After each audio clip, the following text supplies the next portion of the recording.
ایک صاحب سفر میں تھے کہ راستے میں نماز کا وقت ہو گیا۔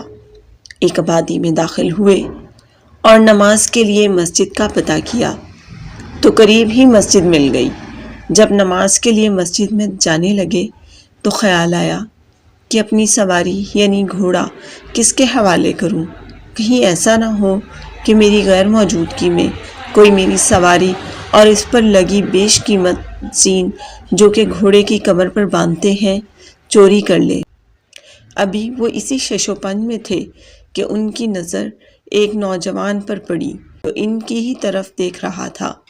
لڑکے کو اشارہ کر کے بلایا اور کہا کہ بیٹا، میں مسافر ہوں، نماز کا وقت ہو رہا ہے، کیا میرے نماز ادا کرنے تک تم میرے سامان اور سواری کی حفاظت کر سکتے ہو؟ لڑکے نے کہا، کیوں نہیں، آپ بے فکر ہو کر نماز کے لیے جائیں، میں آپ کے سامان کے پاس کھڑا ہوں۔ وہ صاحب بہت خوش ہوئے اور نماز کے لیے مسجد میں چلے گئے۔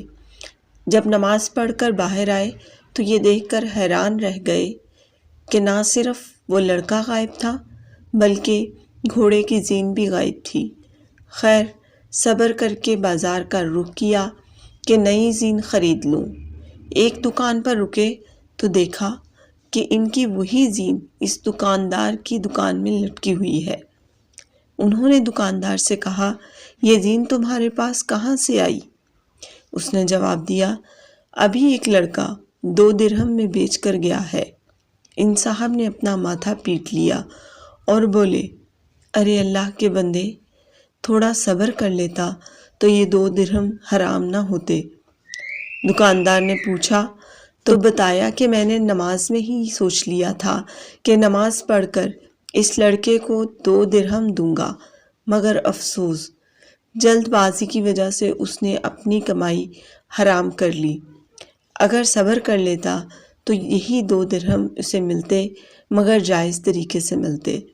انسان کو رزق اتنا ہی ملتا ہے جو اللہ نے نصیب میں لکھ دیا، حرام یا حلال طریقہ سے حاصل کرنا ہمارے اختیار میں ہے۔ اللہ اکبر۔